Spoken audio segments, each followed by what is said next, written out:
Imagina a Dios en los cielos. Imagina el momento aquel. Él tomó a su Hijo perfecto para dar eterna vida a ti y a mí. Si no fuera por aquel sacrificio,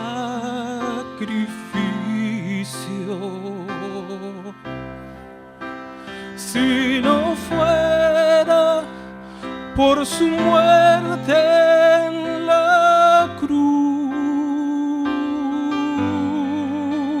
si no fuera por el nombre de Cristo, para siempre mi alma salvó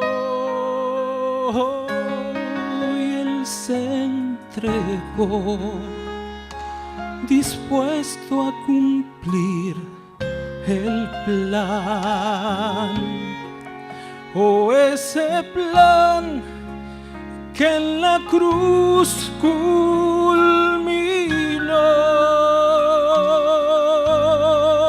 y así sufrió y clamó a los cielos. Para siempre mi vida compró. Si no fuera por aquel sacrificio,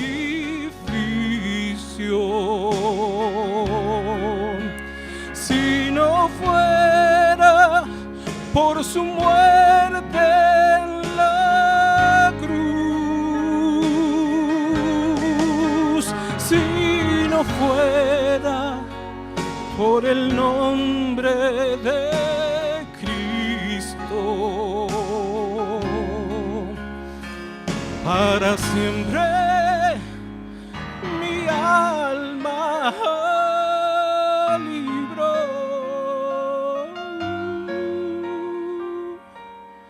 Para siempre mi alma salvó.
Papá te está esperando, dale. Yo empiezo a tocar, dale.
Cristo, más grandes como tú. Ama a todos con mucho amor, con mucho amor. Cristo ama a todos, mucho amor.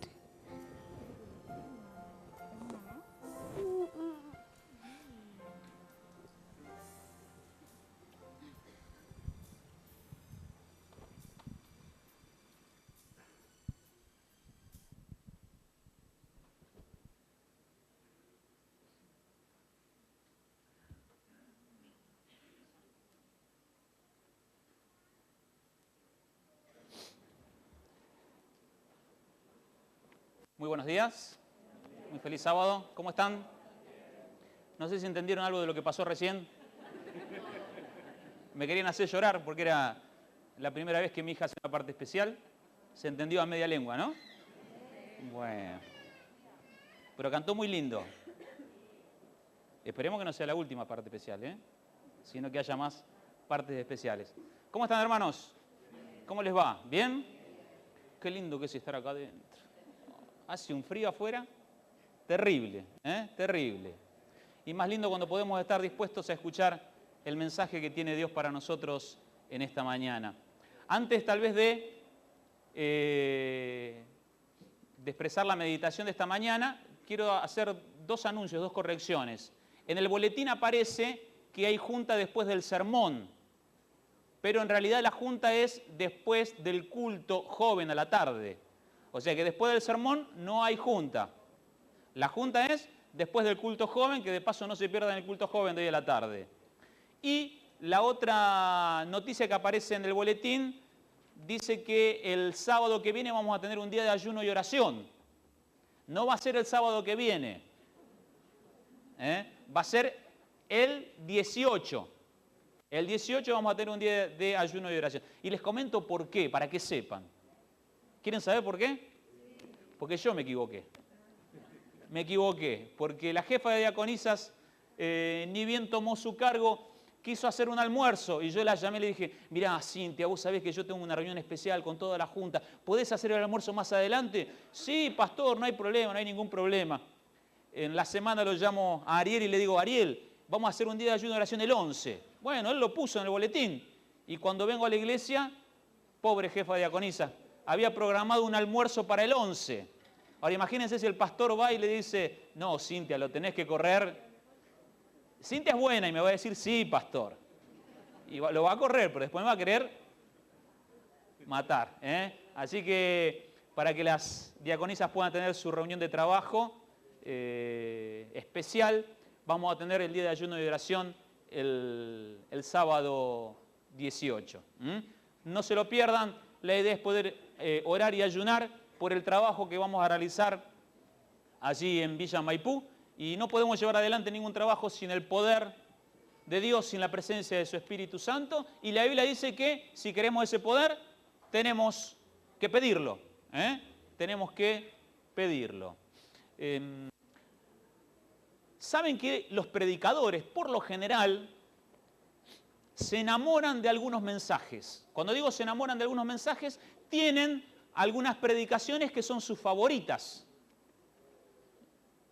Yo no soy la excepción y tengo algunos sermones que digo, este sermón es el sermón.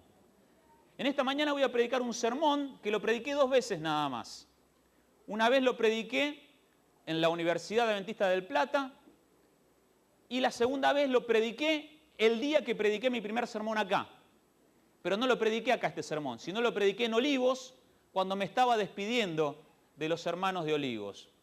Y hermanos, creo sinceramente que este sermón que voy a predicar en esta mañana es el sermón que Dios quiere que ustedes escuchen en este momento especial de la iglesia. Saben que hace 2 años y medio, no sé si 3 años atrás, con el Club de Conquistadores se realizó un camporí de lo que era la Unión Austral, se hizo en Paraguay. ¿Te acordás, Fernando? Un calor, más o menos, vagamente te acordás. En ese Camporí todavía no me habían designado como pastor de San Martín. Primero me habían dicho que iba a ser pastor de Morón. O sea, a ver, no pastor de Morón. ¿Se entiende, no? No pastor de Morón, sino de la localidad de Morón.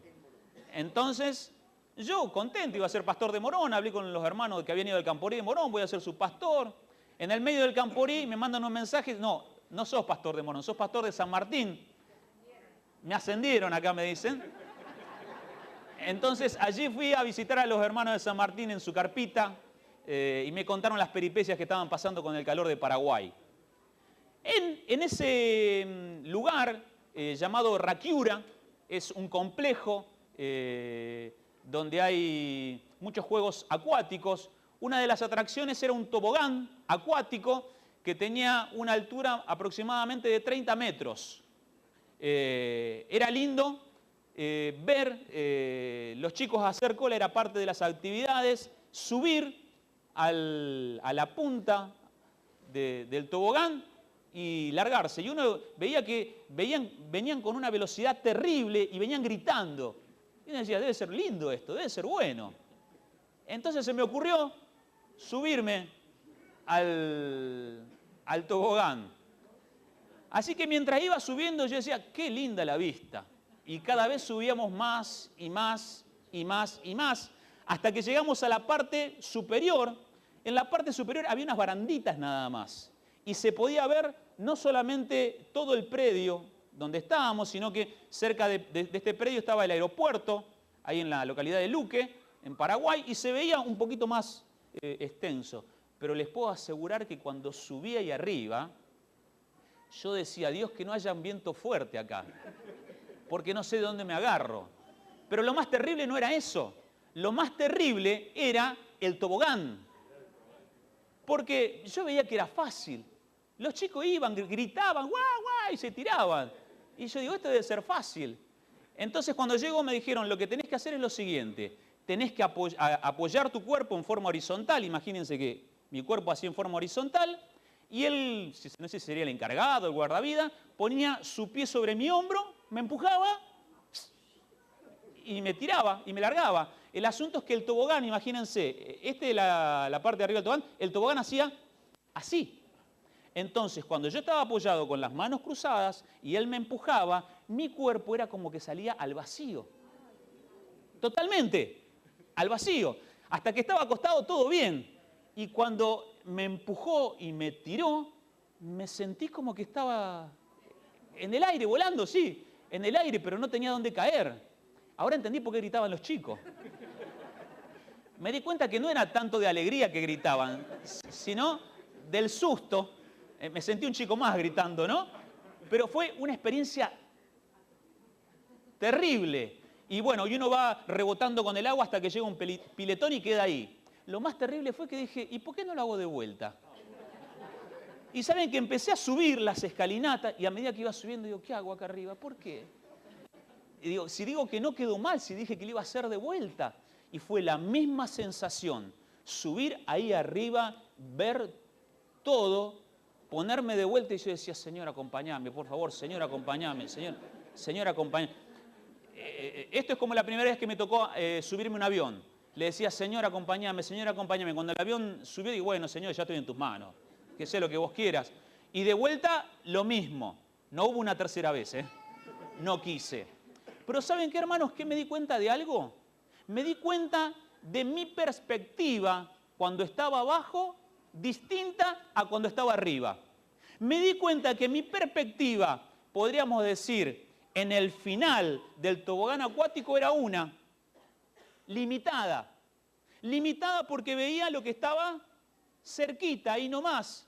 Pero cuando me subí arriba y vi todo, mi perspectiva fue mucho más grande, mucho más profunda. Y saben que en esta mañana yo quiero hablarles a ustedes de la perspectiva de Dios. Totalmente distinta a la nuestra. Totalmente contraria a la limitada que es nuestra perspectiva. Una perspectiva ilimitada, una perspectiva profunda, una perspectiva extrema, una perspectiva que tiene mucho que ver con la iglesia de San Martín. Y si ustedes quieren acompañarme, vamos a leer en San Lucas, en el capítulo 10, en el versículo 2.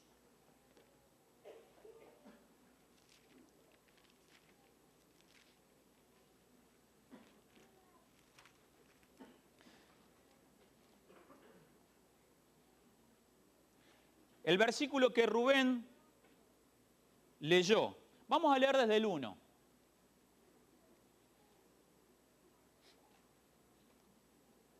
Seguramente en muchas de las Biblias de ustedes aparece como la misión de los 70.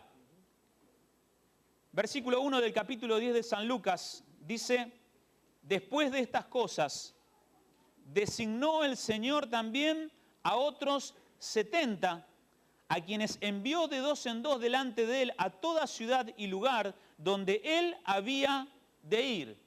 Y les decía: la mies a la verdad es mucha, mas los obreros pocos. Por tanto, rogad al Señor de la mies que envíe obreros a su mies. La perspectiva de Dios, totalmente distinta a nuestra perspectiva. ¿Por qué digo distinta a nuestra perspectiva? Tuvimos una escuela sabática con los jóvenes allí en el salón de atrás, donde a través del estudio de la Biblia tal vez intenté hacerlos pensar un poquito en cómo pensamos como seres humanos. Y una de las preguntas que les hice respecto a la lección era si valía o no valía la pena, perdón, me corrijo, si valían o no valían la pena las personas. Si valían la pena trabajar por ellas. Y se me ocurrió decirles, y bueno, un grupo que defienda la postura de que sí, y otro grupo que me diga por qué no valen la pena las personas. Y algunas cositas que se dijeron fueron, muchas personas son desagradecidas. ¿Por qué? Porque les hablas de Dios, se entusiasman con Dios, y cuando ya tienen lo que vinieron a buscar, se sueltan de la mano de Dios. Otros dijeron, y no sé si vale la pena porque a muchos no les interesa Dios. No les interesa escuchar de Dios. Les interesan otras cosas. Y yo les pregunto a todos, no me contesten, pero ¿no te da la sensación muchas veces que la gente no quiere escuchar? ¿Que la gente está pensando en otra cosa? ¿Que la gente está buscando otra cosa? Muy bien a los que me hacen así, perspectiva limitada.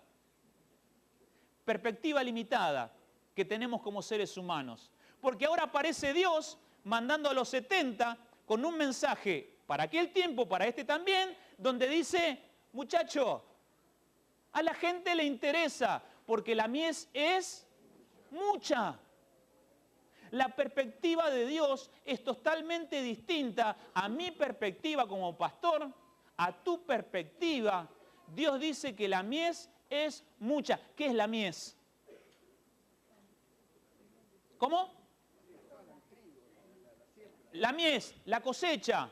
En este caso está hablando figurativamente, refiriéndose a qué? A las personas que están esperando que alguien se acerque para hablarles de Dios. O sea, en otras palabras, ¿qué está diciendo Dios? Hay mucha gente que está necesitando y que está esperando que alguien se acerque con un mensaje distinto.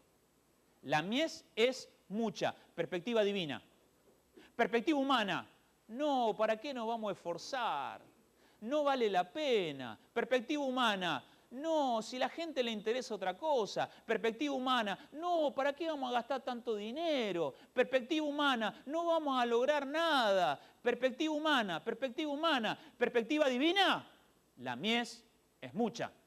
Tajante. Y tal vez lo veo a Tolentina que me hace así. Y no le quiero preguntar, pero Tolentina, hay mucha gente que necesita, ¿no? Mucha gente que necesita.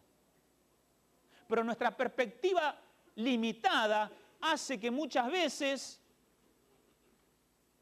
no hagamos lo que tenemos que hacer. ¿Saben por qué? Porque nosotros nos centramos en los resultados y no en lo que tenemos que hacer. Y cuando nos centramos en los resultados, ¿qué hacemos? Evaluamos. Si pongo esto y si hago esto, tengo que obtener esto. Entonces, si no voy a obtener esto, ¿para qué voy a poner esto? Ahora, uno se pregunta, de paso, a mí me gustan los resultados, ¿eh? No digan que soy un pastor rebelde ahora, ¿eh? Me gustan los resultados. Pero si nosotros nos centráramos más en lo que tenemos que hacer, los resultados vendrían solos. Totalmente solos. Por eso Dios, desde su perspectiva extrema, dice, a la verdad, la mies es mucha. Yo les pregunto, Jesucristo tiene que ir a Galilea, pasa por Samaria y se queda en un lugar donde de repente aparece una señora a buscar un poquito de agua. Aparece en un momento especial para que nadie la viera, porque su historia, como dicen los chicos de hoy en día, era de terror. Su vida. Cuando uno ve ese hecho en Samaria, Jesús con la samaritana, los discípulos no estaban. Los discípulos se habían ido a comprar otra cosa. ¿Ustedes piensan que los discípulos se hubieran quedado, aunque sea un segundo, para hablar con esa samaritana en ese lugar? Imposible. Porque había problema entre judíos y samaritanos, pero Jesús, que tiene la perspectiva divina y extrema, se quedó. Porque la mies, a la verdad, es mucha. Y cuando habló con esta mujer, y uno dice, pero Dios dice que, Jesucristo dice que la mies es mucha, pero acá había una sola persona. Pero cuando Jesucristo habló con esta persona fue a contarle al resto de los samaritanos y se le vinieron en malón a Jesucristo para que le siguiera hablando. A tal punto que Jesús se tuvo que quedar 2 días para seguir predicando. Y la Biblia dice, y muchos creyeron en él. Perspectiva divina. La perspectiva humana hubiera pasado de largo. La perspectiva humana limitada hubiera dicho, acá no hay nada, acá no vamos a tener resultado. Pero Jesucristo había dicho, a la verdad la mies es mucha. Desciende Jesucristo de su barca, va a Gadara y de repente aparece un endemoniado, un gadareno, un hombre que andaba todo rotoso, encadenado, que gritaba, que asustaba a la gente. Jesucristo lo libera de esos demonios. El hombre le dice, Jesús, déjame que me voy con vos. Dijo, vos te quedás acá. Vos le vas a contar a otros lo que yo hice por vos. Perspectiva divina. Quizá si nosotros hubiéramos sido discípulos, mirando lo que Jesús hacía con ese endemoniado, hubiéramos dicho, ¿para qué pierde tiempo el maestro acá? ¿Por qué no vamos a otro lugar si en la otra costa del mar de Galilea tenemos multitudes que nos van a escuchar? Y él es un cabeza de turco, empecinado en agarrar los más difíciles. ¿Por qué no vamos a los más fáciles? ¿Por qué no vamos a lo que nos parece que nos va a rendir frutos? Perspectiva humana, perspectiva divina. A la verdad, la mies es mucha. Veo gente que yo aprecio mucho aquí. ¿Lo conocen a Eliezer? Levanta la mano, Eliezer. ¿Lo conocen a Eliezer? Si no lo conocen, se los presento. Eliezer. Yo no sabía que Eliezer iba a estar acá en esta mañana. De paso no está solo, está junto a su novia, ¿no? Es más conocida su novia. ¿Saben de dónde es Eliezer? Es de la iglesia de Villa Urquiza. No sé si andás por ahí. Ahora no anda por ahí. Bueno, pero en algún momento que yo fui pastor de la iglesia de Villa Urquiza, Eliezer era miembro de la iglesia de Villa Urquiza. Eliezer, vos no me vas a dejar mentir. A ver, si yo digo que en algún momento cuando yo era pastor de la iglesia de Villa Urquiza, había unos 20 miembros, de los cuales 15 tenían arriba de 60 años. ¿Es verdad o es mentira? Levantá la mano si es verdad. ¿Es verdad? Es verdad. 20 hermanos, de los cuales 15 tendrían 60 años para arriba. Hermanos, era una iglesia que se moría. Se moría no porque los hermanos no adoraran a Dios y no quisieran a Dios. Era porque no había un recambio generacional y era una iglesia que se caía, se caía, se caía, ¿qué hacemos? Me acuerdo que los reuní a los hermanos y les dije, hermanos, tenemos dos opciones, o hacemos algo o cerramos la iglesia. Los hermanos no querían cerrar la iglesia, así que una de las cosas que empezamos a hacer fue a orar, pero no solamente a orar, sino a trabajar. Nos pusimos a trabajar tratando de hacer algunos cursos de salud para reactivar. En ese interín que hicimos los cursos, en ese fin de año, justo me trasladaron para San Martín. Así que yo me quedé con que, ¿qué habrá pasado con Villa Urquiza? Al tiempo me encuentro con una de las hermanas de Villa Urquiza, Raquel, y Raquel me dice, pastor, no sabe cómo está la iglesia. ¿Y qué pasó? Está llena de jóvenes, pastor, está llena de jóvenes, está llena de hermanos. Y yo decía, ¿la iglesia es Villa Urquiza? Sí, pastor, está llena. Y me dice, gracias a usted. Y yo decía, gracias a mí, si yo me fui, yo no hice nada. Y dice, no, y me entró a contar. A ver, espero, si digo la verdad, levanta la mano, Eliezer. No lo contraté, Eliezer, ¿eh? A ver, Eliezer, ¿cuánto habrá? A ver, ¿30 hermanos? ¿40? ¿50? Levanta más alto, por favor. 50 hermanos. ¿La mayoría jóvenes? Muy bien, Eliezer, aprendió. ¿Eh? La mayoría jóvenes. Hermanos, yo no sé qué pasó. Yo lo único que sé, y de paso, ¿vieron cómo somos los seres humanos? Cuando la hermana me dijo, está llena de hermanos, yo decía, ¿y por qué no se llenó cuando estaba yo? ¿Viste? Dice, ¿por qué no se llenó cuando estaba? O sea, me maté trabajando, pidiéndole al Señor, y no se llenó cuando estaba yo. Y después dije, Andrés, tenés que decir amén, gracias a Dios, que la iglesia está como está. Les puedo asegurar que desde la perspectiva humana, no sé si era la misma perspectiva que tenías vos, Eliezer, pero esa iglesia en algún momento iba, a ver, levantá la mano si es verdad, iba a desaparecer. ¿Vos pensabas eso? No, bueno, porque Eliezer es un hombre de fe. Pero yo les puedo asegurar que yo como pastor decía, ¿qué va a pasar con esta iglesia? Pero el Señor dice, a la verdad, la mies es mucha. Y eso se nos tiene que grabar, hermanos. Se nos tiene que grabar a fuego. Hay gente que necesita, que quiere y que está esperando escuchar el mensaje de salvación. Si ustedes tienen la posibilidad de ver los últimos sermones que yo he predicado, ustedes, si prestan atención, van a ver que yo hablé mucho de las necesidades, hablé mucho de las pruebas, hablé mucho de confortar.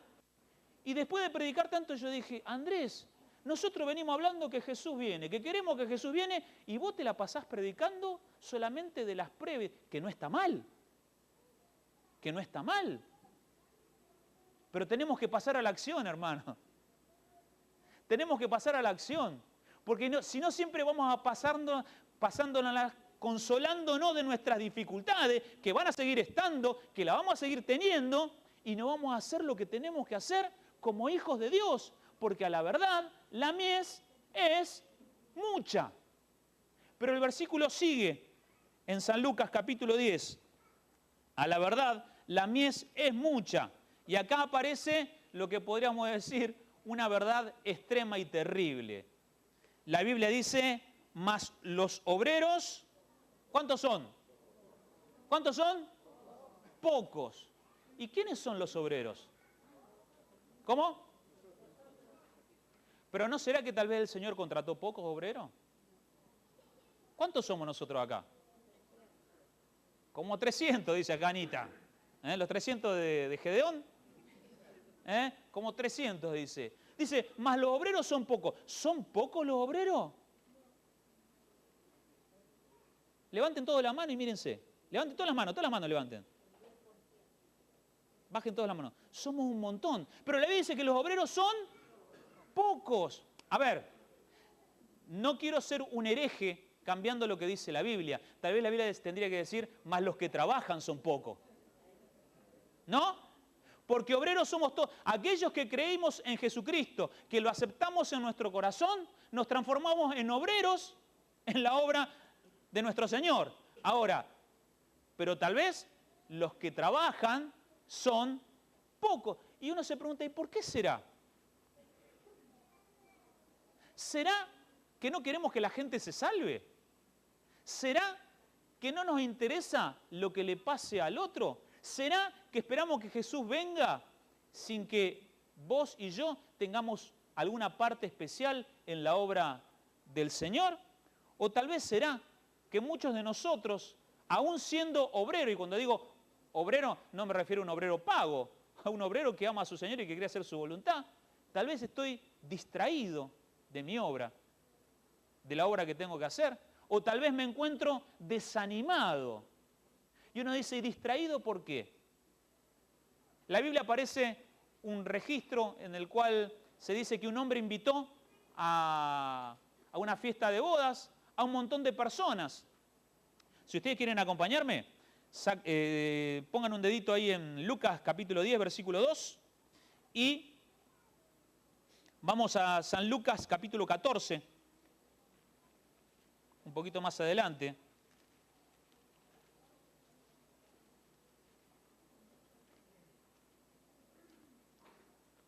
...14, 16 al 20. Fíjense lo que dice.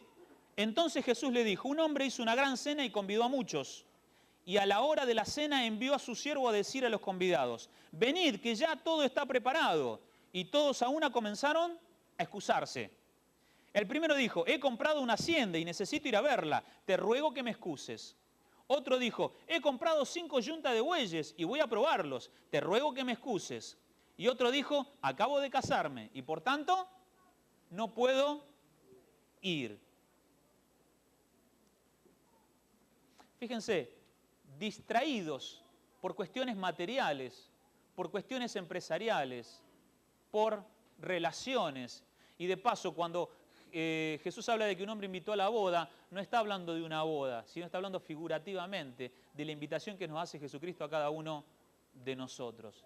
¿Será que tal vez algunos de nosotros, aún siendo obreros, nos encontramos distraídos por otras cuestiones? Y al estar distraídos, no hacemos la obra que tenemos que hacer y por eso los obreros son pocos. O tal vez será que alguno de nosotros trabajó tanto que ahora se siente desanimado. Trabajó tanto que en vez de ser equilibrado en su trabajo, se fue a un extremo y dice, no, yo ahora me tomo un año sabático. ¿Escucharon alguna vez eso? ¿Sí? ¿Escucharon, no? No quiero que nadie se me ofenda con lo que voy a decir.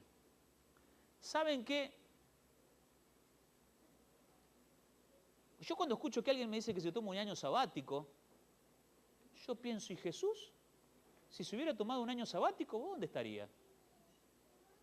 Si el Señor hubiera dicho, no, la verdad, después de la Santa Cena que tuve acá con los discípulos, quedé tan cansado, no, al Getsemaní voy a ir en otro momento. No voy a ir al Getsemaní ahora. Tengo otra cosa que hacer. Hay veces que no sopesamos las cosas que decimos y hacemos en función del Dios en el cual creemos. Porque amamos a Dios, creemos en Dios, pero en vez de mirar a ese Dios nos miramos a nosotros. Y yo no estoy diciendo que nos matemos en la obra del Señor, sino que hagamos la parte que tengamos que hacer. Porque si no la hacemos nosotros, otro no la va a hacer. Y es por eso que Jesucristo dice, la mies es mucha, es mucho el trabajo, es mucha la tarea, pero los obreros son pocos. Porque algunos no trabajan, porque otros están distraídos y porque otros están desanimados. Y entonces quedan unos poquitos para trabajar. Y porque la situación es esta, que hay mucho trabajo y son pocos los que trabajan, por tanto, dice la Biblia, capítulo 10, versículo 2 de San Lucas, por tanto, rogad al Señor de la mies que envíe obreros a su mies. Rogad al Señor de la mies, o sea, pedile al Señor de la obra que envíe obreros a su obra. Ahora, ¿saben qué es lo interesante? Si se puede proyectar. Ah, vos me manejás, buenísimo. ¿Saben qué es lo interesante? Cuando yo te diga, Masu, lo interesante es que cuando yo les digo rogad, ¿a qué suena rogad? Rogad suena a orar, a pedir. Ahora, lo interesante es cómo está escrito en su original. La palabra rogad en griego es deomai. ¿Y saben qué significa deomai? Significa suplicar, pedir encarecidamente, implorar. En otras palabras, Dios, ¿qué está diciendo? Porque la mies es mucha y los obreros son pocos, entonces suplicale, pedile encarecidamente, implorale a Dios que envíe obreros a su mies.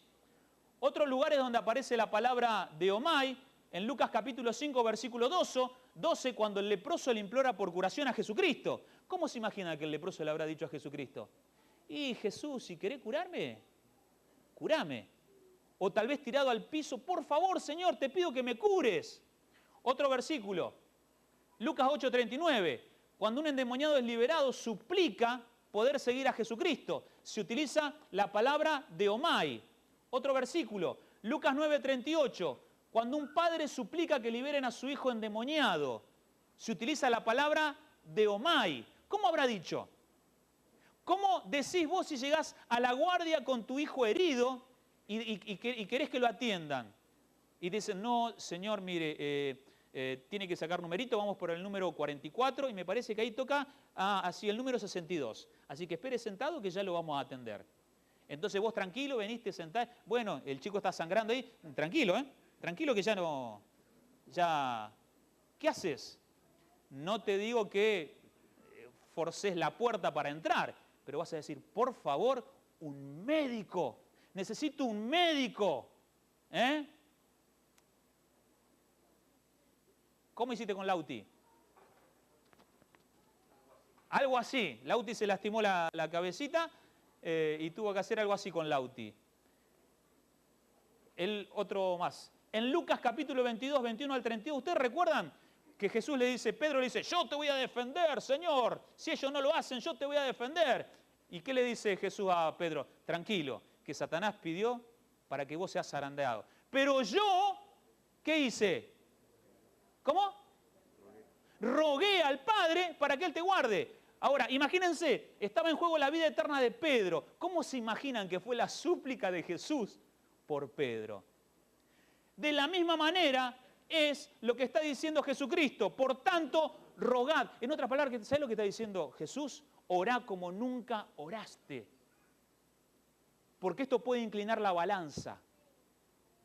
Orá como nunca oraste para que el Señor envíe obreros a su mies, porque es necesario.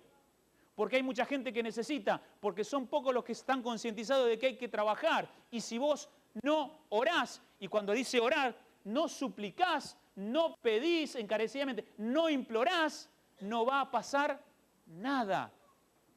Hermanos, el Señor nos está invitando a orar con una fe extrema, como nunca oramos antes en nuestra vida. Y si muchas cosas no suceden, no es por culpa del Señor, sino por nuestra causa. Y uno puede pensar, pero al orar, pero Dios no sabe que necesita obreros, ¿por qué no manda ángeles a que hagan la tarea? ¿O por qué no manda a otras personas? Cuando nosotros oramos, cuando nosotros suplicamos, cuando nosotros imploramos, lo que estamos haciendo es habilitar a Dios para que actúe.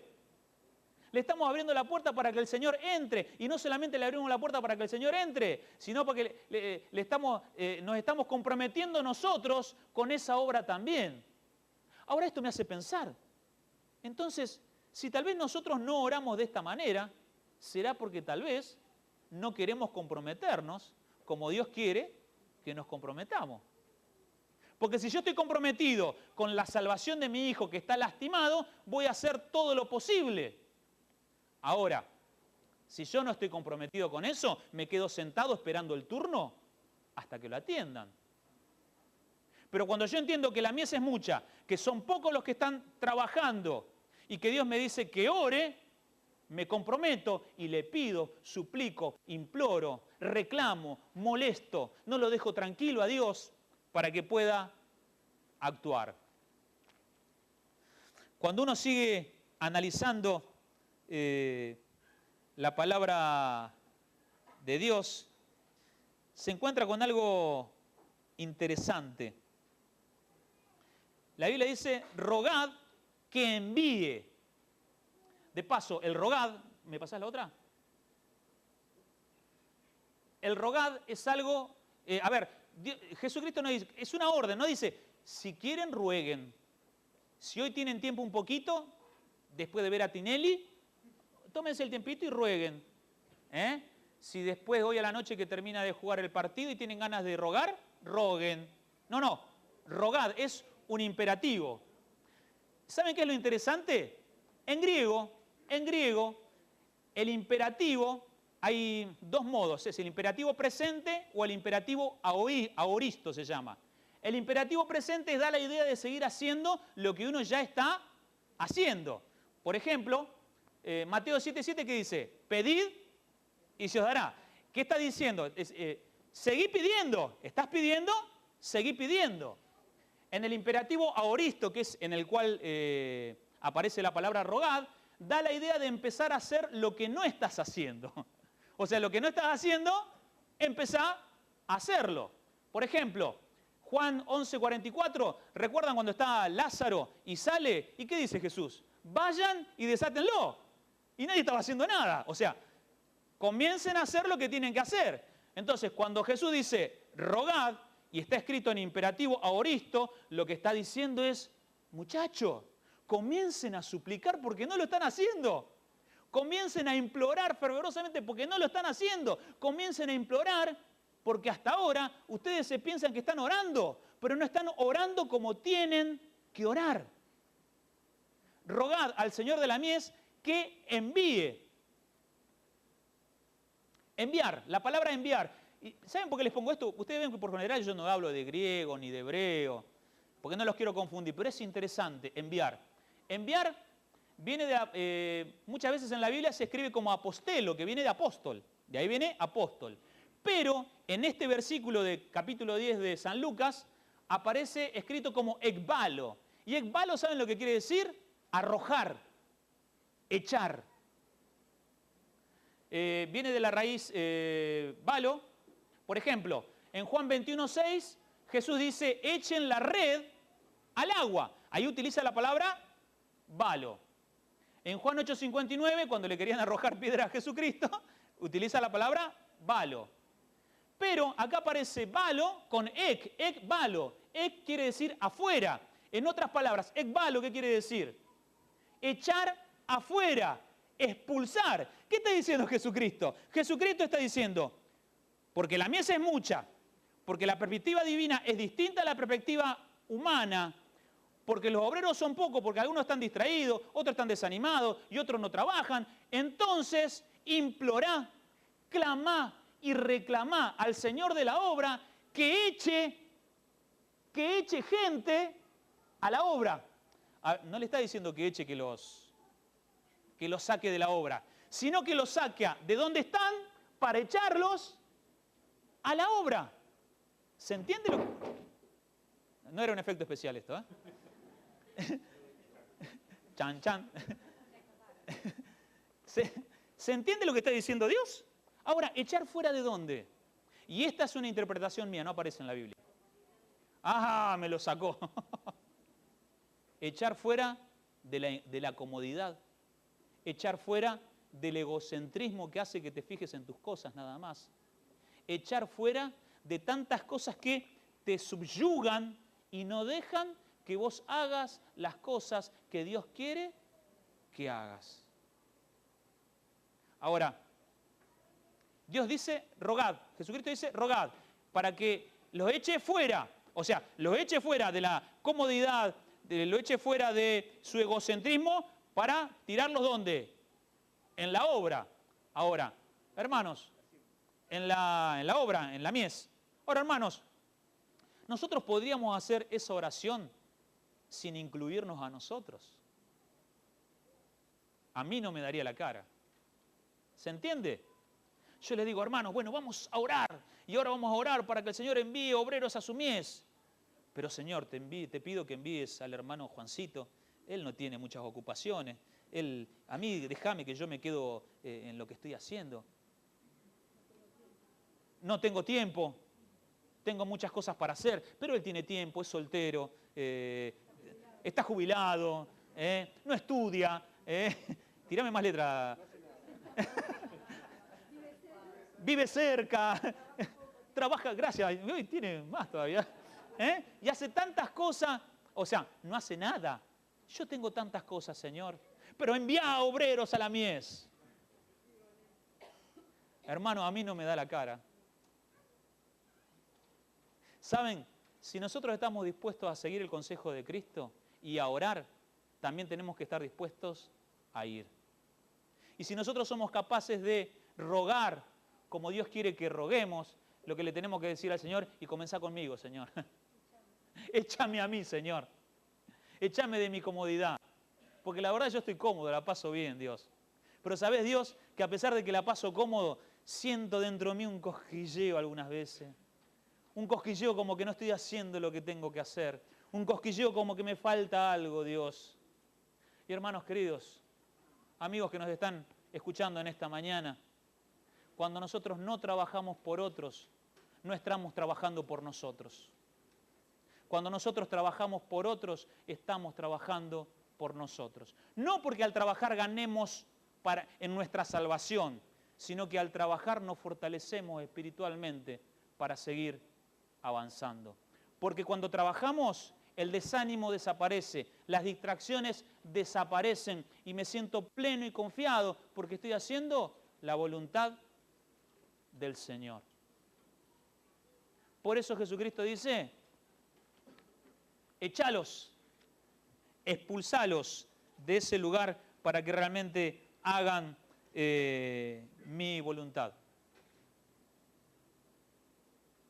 Bueno, ekbalo se había utilizado también, se utiliza cuando se habla de expulsar demonios, echar fuera, y cuando, bueno, recuerdan Jesús expulsa a los cambistas del templo, también se utiliza ese verbo. Ahora, hermanos, yo cuando analizo esto y me confronto contra esto, yo digo, ¿y yo qué estoy haciendo? ¿Qué estoy haciendo con mi vida? Con mi vida espiritual, con lo que Dios quiere para mí. Si el consejo es claro, si lo que Dios quiere para mí es claro, ¿qué estoy haciendo? Y tal vez cuando uno piensa en hacer la voluntad de Dios, yo no sé qué les pasa a ustedes, pero a mí me agarra miedo. Yo recuerdo la primera vez que a mí me dijeron que hiciera una oración, me parece que alguna vez les conté, yo decía, no, por favor, no. Y me puse todo colorado. Y después que oré dije, ¿qué dije? Ah, pobrecita mi hijita. Y entonces yo digo, ¿qué hice? Ninguno de nosotros está preparado. Por eso Jesucristo, que te conoce y me conoce, en el versículo 3 del capítulo 10, ¿qué dice? Dice, la mies es mucha, los obreros son pocos, por tanto, rogá, suplicá, clamá, que el Señor eche a unos cuantos a la obra.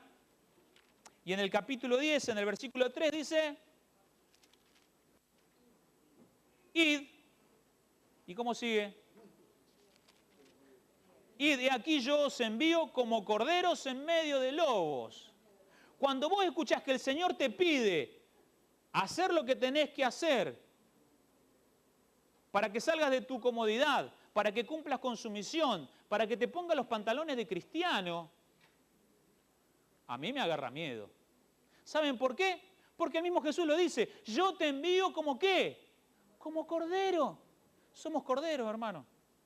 Somos corderos. Y tal vez los corderos, ¿cómo son? Son mansos, son tranquilos. De paso, a ver, no se me pongan mal, pero son de los menos inteligentes de los animales. ¿Han visto un corderito? No le sube mucha agua al tanque a los corderos.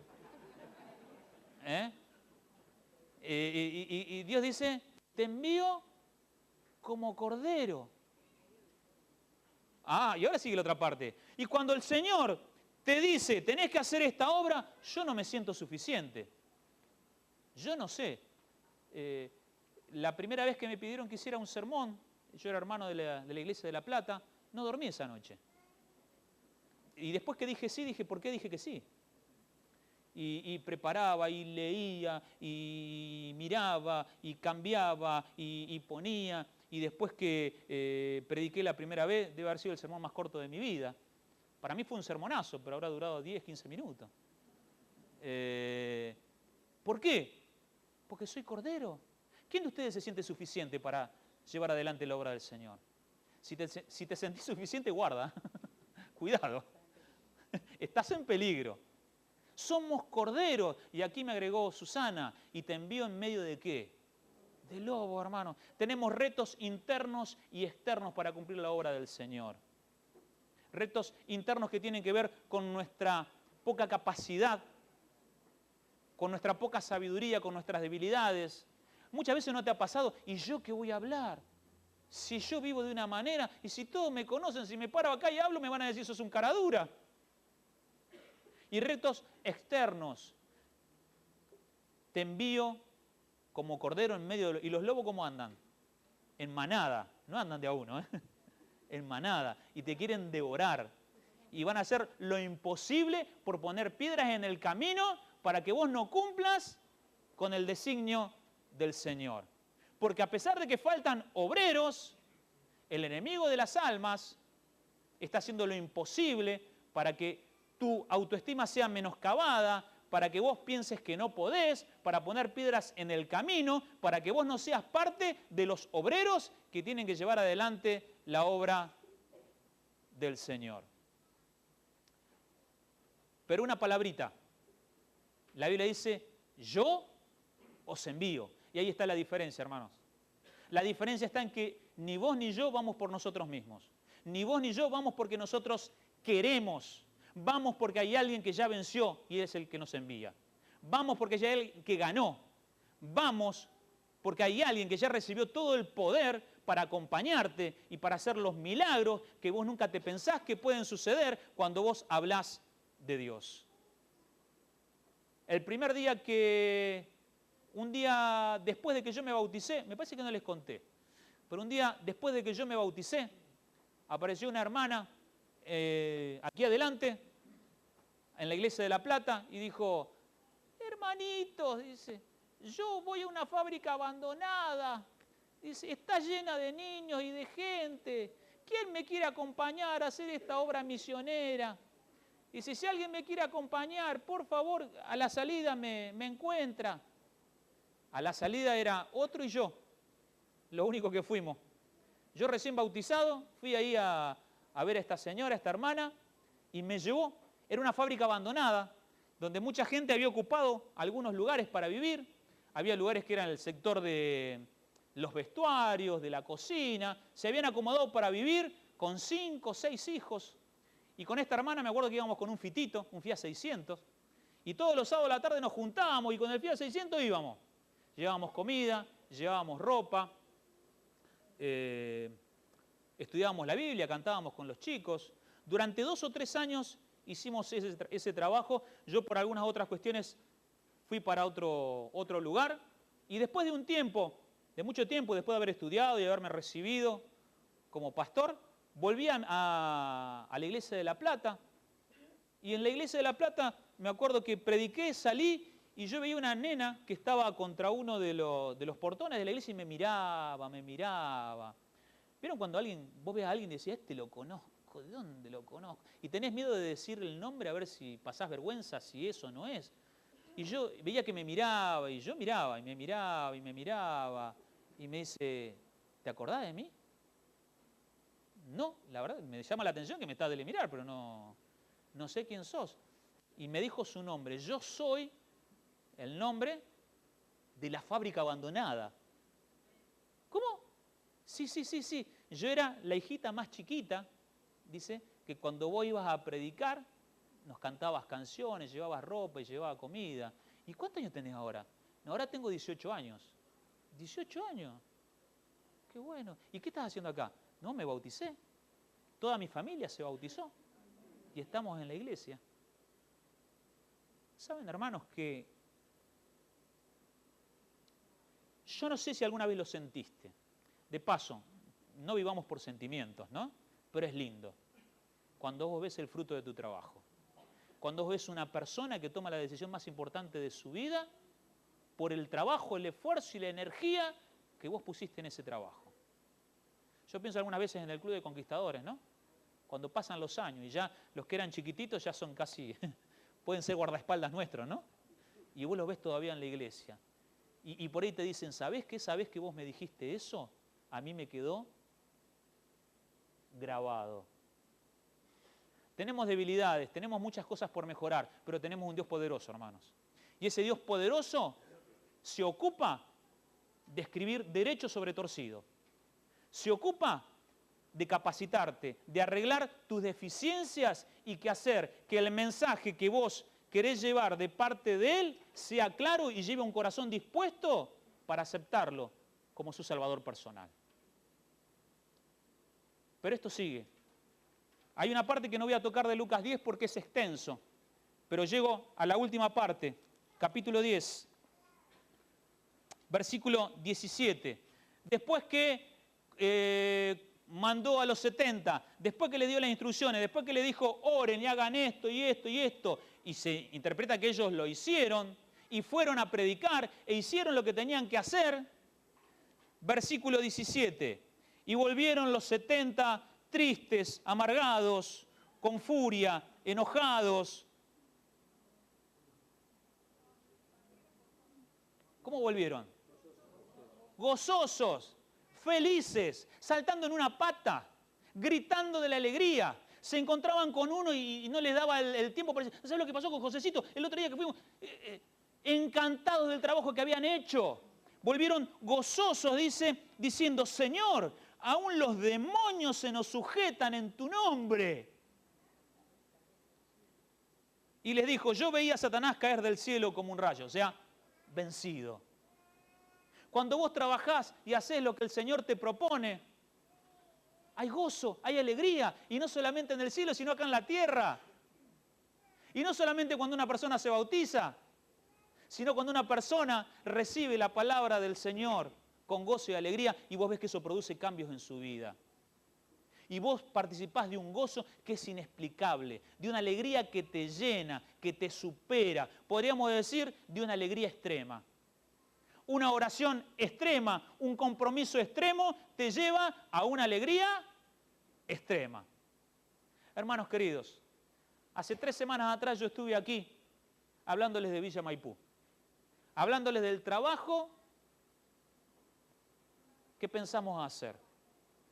Algunos dejaron sus papelitos con sus compromisos, con la idea de trabajar. El Señor está llamando porque necesita obreros. Si vos querés participar de esa obra, que de paso podés participar de esa obra y de otra más, aquí en la iglesia, hoy a las 4 nos vamos a encontrar acá para planificar y hablar del trabajo que vamos a hacer allí en Villa Maipú. Pero no dudes de que el Señor te está llamando para Villa Maipú, para José León Suárez, para el costado de tu casa, para enfrente de tu casa, pero el Señor te está llamando para que hagas esa obra. Pero el Señor sabe que no puede actuar en tu vida y en la vida de muchos si antes no aprendemos a rogar. Y si antes no estamos apercibidos y comprometidos en que al primero que tiene que echar fuera de su comodidad es a mí. Y el Señor hace milagros. Y yo no puedo contar más que experiencias que me han pasado. Había pensado en contar otra experiencia, pero digo, Andrés, ¿qué va a contar otra experiencia? Contalo de tu vida. Y si ya escucharon este relato, bueno, lo van a escuchar de vuelta. Hermanos queridos, hacia fines del año 99, me acuerdo, a ver, y cuando yo cuento estas cosas, no las cuento para que, che, qué viene el pastor. No, cuento para que sepan cómo son las cosas, nada más. O sea, si algún día yo me voy de aquí de la iglesia de San Martín, les voy a decir, el recuerdo que ustedes se queden de mi señora, de mi familia y mío, es que somos necesitados de Dios. Somos necesitados de Dios. En la iglesia de La Plata, me parece que el único cargo que me faltaba ocupar era el de diaconisa. No sé por qué nunca me propusieron. Pero después hice todo.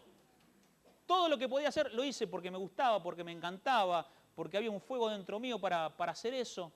Y en algún momento me encontré con un pastor amigo, y este pastor amigo me dice, Andrés, ¿y vos nunca pensaste en ser pastor? Y yo le digo, de paso, no le digan a nadie, yo no los quería los pastores, no los quería. Había tenido, lo que pasa es que uno, vieron, tiende a centrarse en la debilidad de las personas. Y uno no se da cuenta que los pastores son seres humanos, no son superhombres. Entonces era como que yo tenía cierto recelo, y como este pastor era jubilado, amigo mío, le digo, no, nunca pensé, pero dentro mío decía, nunca, nunca. Y me dice, ¿y por qué no orás por eso? Y como era amigo mío, le digo, sí, voy a orar. Nunca oré, nunca le pedí al Señor por eso. Pero ¿saben qué pasó? Parece que él estuvo orando. Me engañó. Parece que él estuvo orando. Porque en ese mes de diciembre empecé a sentir, algunos te dicen, che, ¿cómo es tu llamado? Yo empecé a sentir que Dios me hablaba. No estaba loco. No estaba loco. Ahora puede ser, pero antes no. No estaba loco. Y yo escuchaba que una voz que me decía, Andrés, si vos decís que Jesús murió por vos, que dejó el cielo y vino acá a buscarte, ¿por qué vos no sos consecuente con lo que predicás y vos no dejás todo por Él y te vas a preparar para ser un obrero en su causa? Así de fácil. Y hermanos, a ver, yo tenía un auto 0 kilómetro, ganaba más de $1000 por mes en aquella época, estaba solo, tenía mi lugar para vivir, tenía un montón de comodidades que me gustaban, y me siguen gustando. Ahora no las tengo, pero bueno. Me gustaban esas comodidades, pero esta voz no me dejaba tranquilo. Andrés, ¿por qué no sos consecuente? Y si decís que hacé lo que tenga que... Y no podía. Hablaba con uno, hablaba con otro, me decían, fui a hablar con la Asociación Bonaerense, espero que no esté grabado esto lo que voy a decir, fui a la Asociación Bonaerense y me dijeron, Andrés, mirá, nosotros te apreciamos mucho, sabemos que trabajás, pero vos sos un poco grande para ir a estudiar. O sea, hay un límite para poder ir a estudiar. No era tan grande, pero hacía 20 años que no tocaba un libro. Así que nosotros te recomendamos, Andrés, que vos vayas a colportar un año y después de ese año, si seguís sintiendo que Dios te está llamando, anda a estudiar. Y yo dije entre mí, ¿qué año ni año? Digo, yo me voy igual. Así que la asociación me dijo, bueno, Andrés, si vos querés ir, anda, pero nosotros por ética no te podemos recomendar, porque estamos recomendando a alguien que después no sabemos si vamos a llamar para trabajar por la edad.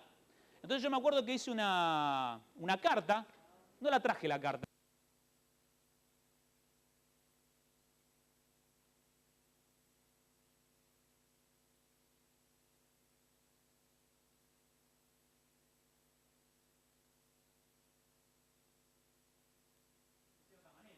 Capaz que a nosotros no nos gustan, pero el que tiene la última palabra, ¿quién es? Dios. Entonces yo escribí, dije Dios y un trueno. Bueno, Dios. Entonces yo escribí una carta, entonces yo le dije a la asociación, yo respeto y entiendo que para que haya orden, para que sea una organización seria, hay ciertas cosas que hay que tener en cuenta y las acepto, pero también entiendo que Dios me está llamando. Y si Dios me está llamando, está por sobre ustedes. Entonces yo los aprecio mucho, con todo cariño, pero yo me voy a ir a estudiar. Entonces, si me llaman o no me llaman, ya va a ser cuestión del que me llamó primero. Así que si Dios me llamó, Él se va a ocupar de ponerme donde yo voy a estar. Y si ustedes no me llaman, seré un laico mejor preparado. Pero con cariño, todo, escribí esa carta, se la di a los administradores y me fui a averiguar. Yo nunca había pisado la villa, no sabía lo que era la villa. Yo escuchaba la villa, ¿qué será la villa? De paso, el primer día que llegué a la villa, la llamo a mi mamá y le digo, mami, dice, ¿dónde estás? Estoy en la villa. ¿Dónde estás, querido? Me dice. No, mami, estoy en Villa Libertador, San Martín, no es una villa. Entonces, cuando fui averigüé todo, me faltaba dinero para estudiar.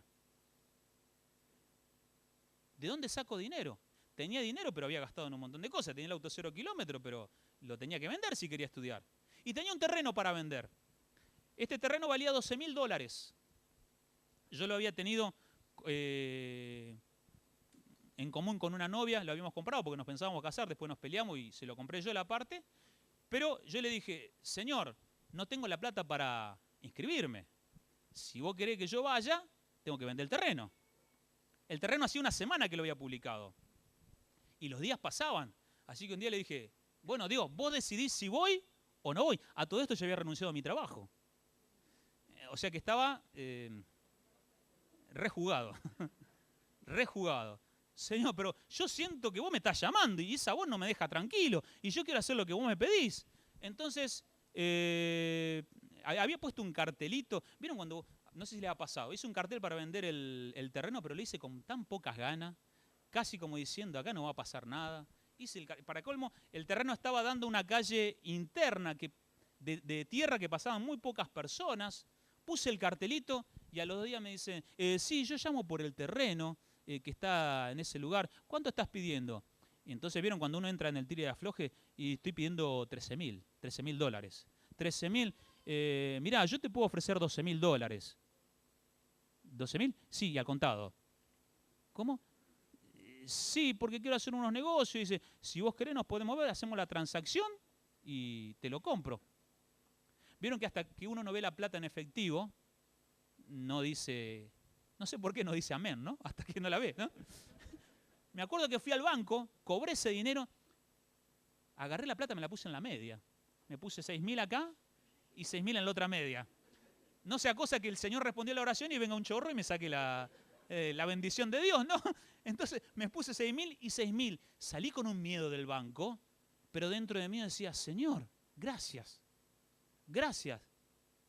¿Saben que cuando me pagaron y yo me inscribí formalmente para estudiar teología, sentí una paz, sentí una tranquilidad, sentí una seguridad de que estaba haciendo lo que Dios quería y que lo que Dios quería iba a ser lo mejor para mi vida.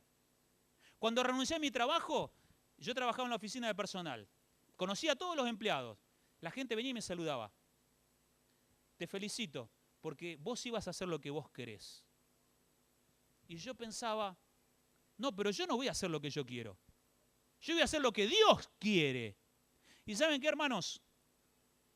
No gano $1.000 por mes. En febrero se me quemó el auto. Gracias a Dios puedo tener otro auto. Hace un mes atrás me rompí los meniscos, así que camino medio enclenque. Han pasado otras cosas en mi vida, pero yo te puedo asegurar que como pastor soy el hombre más feliz del mundo. ¿Sabes por qué?